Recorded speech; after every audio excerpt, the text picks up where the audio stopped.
Pemerintah masih terus melakukan pembahasan terkait anggaran subsidi dan kompensasi bahan bakar minyak. Presiden Joko Widodo pun diminta untuk menyiapkan bantuan sosial atau bantuan langsung tunai untuk mengantisipasi jika harga bahan bakar minyak resmi naik.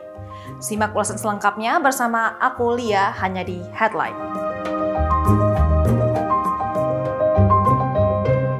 Econom Center of Reform on Economics Indonesia Yusuf Randy Manilet mengatakan jumlah anggaran dan penerima bansos tergantung dari berapa banyak bantuan yang akan diberikan oleh pemerintah. Menurutnya, pemerintah perlu fokus ke kelompok rentan dan memberikan tambahan anggaran dengan mengacu data pada penyaluran bantuan sosial tunai atau BST yang digulirkan pemerintah pada tahun lalu. Anggarannya diperkirakan sekitar 17 triliun hingga 20 triliun rupiah. Meski demikian, Yusuf menuturkan jumlah tersebut akan sangat ditentukan dari hasil perhitungan atau investigasi pemerintah terkait kelompok mana saja yang berhak menerima bantuan kompensasi dari kenaikan BBM subsidi nantinya. Sementara untuk skema, Yusuf menilai hal tersebut perlu dilakukan secara bersamaan atau kombinasi untuk pembatasan dan juga pemberian. Menurutnya, untuk masyarakat yang berpotensi terdampak langsung atas kenaikan BBM bisa diberikan BLT dari pemerintah. Sementara untuk pemberian akses ke kalangan tertentu, seperti misalnya masyarakat yang jadi pengemudi angkutan umum ataupun juga ojek online. Pada 24 Agustus 2022 lalu, sejumlah menteri pun telah melakukan rapat terkait harga BBM subsidi di kantor Menteri Koordinator Bidang Perekonomian Airlangga Hartarto. Yang menghadiri rapat tersebut diantaranya Menteri BUMN Erick Thohir dan juga Menteri ESDM Arifin Tasrif. Lalu hadir Menteri Keuangan Sri Mulyani Indrawati, serta terdapat pula perwakilan dari Kementerian Koordinator Bidang Kemaritiman dan Investasi. Sekretaris Kementerian Koordinator Bidang Perekonomian Susi Wijono Mugiarso mengungkapkan dalam rapat tersebut belum menghasilkan keputusan terkait BBM subsidi. Menurutnya, pembahasan terkait hal itu masih berproses, bahkan akan melibatkan lebih banyak menteri dan juga pimpinan lembaga.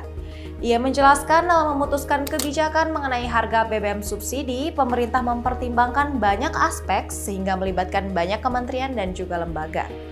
Adapun Menteri Keuangan Sri Mulyani Indrawati menyatakan bahwa kuota bahan bakar minyak atau BBM bersubsidi akan habis pada September 2022. Menurut Sri Mulyani, kuota BBM bersubsidi akan segera habis jika tingkat konsumsi saat ini terus berlanjut. Solar berpotensi habis pada Oktober 2022, sedangkan Pertalite akan habis lebih cepat. Saat ini tingkat konsumsi BBM sudah melebihi asumsi sehingga anggaran subsidi BBM terkuras. Sri Mulyani menjelaskan bahwa ketika pemerintah menganggarkan subsidi BBM 502 triliun rupiah, terdapat penetapan volume BBM yang akan mendapatkan subsidi. Hingga akhir 2022, kuota Pertalite ditetapkan sebesar 23 juta kiloliter dan solar 15,1 juta kiloliter. Namun, pada kenyataannya pada Juli 2022, jatah Pertalite yang sudah terpakai mencapai 16,84 juta kiloliter atau 73% dari kuota.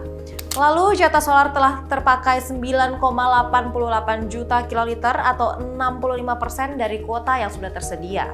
Dewan Perwakilan Daerah mengatakan bahwa harga bahan bakar minyak subsidi akan naik dalam waktu dekat.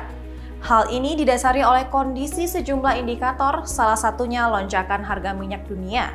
Hal tersebut diungkapkan oleh Wakil Ketua 3 DPD Sultan Baktiar Najamuddin dalam rapat kerja Komite 4 DPD dengan Menteri Keuangan Sri Mulyani Indrawati. Selain itu, rapat juga diikuti oleh pihak Bappenas dan Bank Indonesia. Ia mengatakan kondisi perekonomian Indonesia tahun ini memang menunjukkan perbaikan dibandingkan tahun lalu.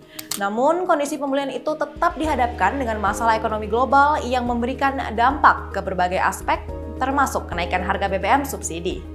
Menurut Sultan, satu dampak paling besar dari gejolak harga ekonomi global adalah naiknya harga minyak dunia, yang kemudian mendorong peningkatan inflasi di banyak negara.